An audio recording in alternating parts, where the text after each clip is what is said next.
sungay ang baka. Buti na lang walang sungay mga kaibigan ang baka.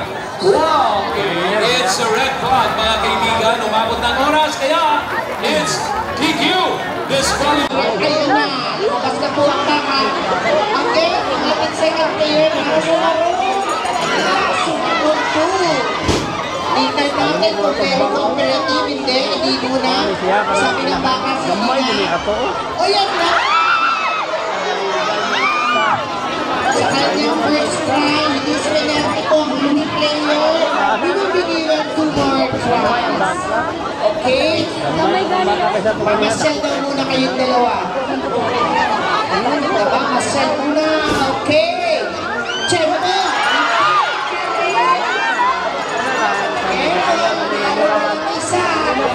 Isa na lang. Kaya, kailangan tempohan mo. Mabait na ito baka nito. Tingnan mo.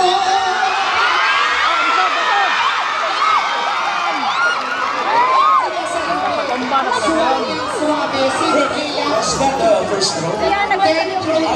Pero, kumbaga, sige lang. Wala siyang, hindi siya nagmamadali.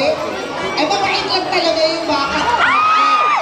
Ang problema na ngayon, paano patutubayin ito? Kailangan mapatumba mo yan. Mabait, pero hindi mabangsik.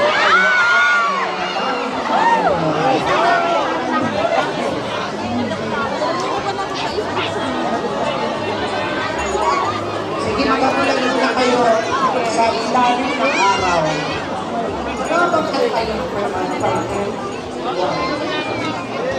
Sa ilalim ng buwan. Alright. Dito, kalaban mo ang oras. Kaya kailangan medyo bilisan ng konti. Din. Ito talaga mas mahirap sa karapola. Dahil yung solo event ito. Kaya, ayun. Kaya nyo may patumba rin. Kalaban ng oras, mahabol ang oras. Mahabol Ilang oras na lang.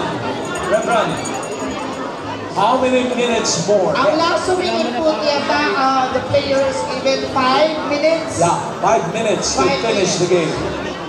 And at this point, hindi pa rin nakabutumba po ng player ng baka. Siya po ay natumba na. Mukhang may Malapit ng oras. Look, ano na, ng oras na.